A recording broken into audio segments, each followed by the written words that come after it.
बदलापूर आणि पनवेलकरांसाठी आता एक आनंदाची बातमी आहे, कारण बदलापूर ते पनवेल प्रवास आता अवघ्या 10 मिनिटात करता येणार आहे।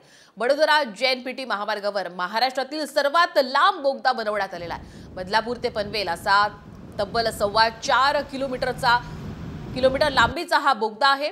बडोदरा JNPT महामार्गाचं काम हे सध्या पालघर, ठाणे, रायगड या जिल्ह्यामध्ये सुरू आहे। बदलापूर ते पनवेल बोगदा हा या महामार्गातला सर्वात महत्त्वाचा टप्पा आहे। या बोगद्याचं काम 15 महिन्यांच्या विक्रमी कालावधीमध्ये आता हे पूर्ण करण्यात आलेलं आहे। केंद्रीय मंत्री नितीन गडकरी यांनी सुद्धा या वेगवान कामाचं कौतुक केलेलं आहे आणि हा महामार्ग बदलापूर शहराजवळून जावा यासाठी मुरबाड विधानसभेचे भाजपचे आमदार किसन कथोरे यांनी मोठा पाठपुरावा सुद्धा केला होता। आणि इथल्या परिस्थितीचा आढावा घेतलेला आमचे प्रतिनिधी अजय दुधाणे यांनी।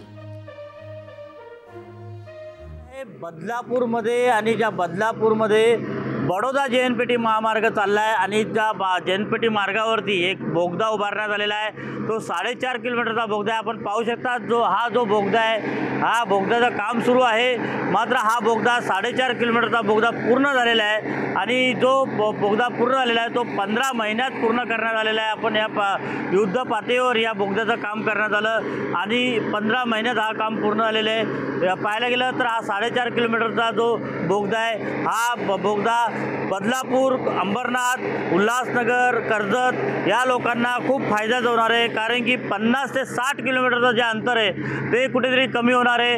आणि पाहायला गेलं तर हा जो 4.5 किलोमीटरचा जो बोगदा आहे त्यामुळे कुठेतरी मुंबईशी कनेक्टिव्हिटी या भागाची वाढणार आहे। कॅमेरावर कृष्णासह अजय दुधाणे, साम TV, बदलापूर।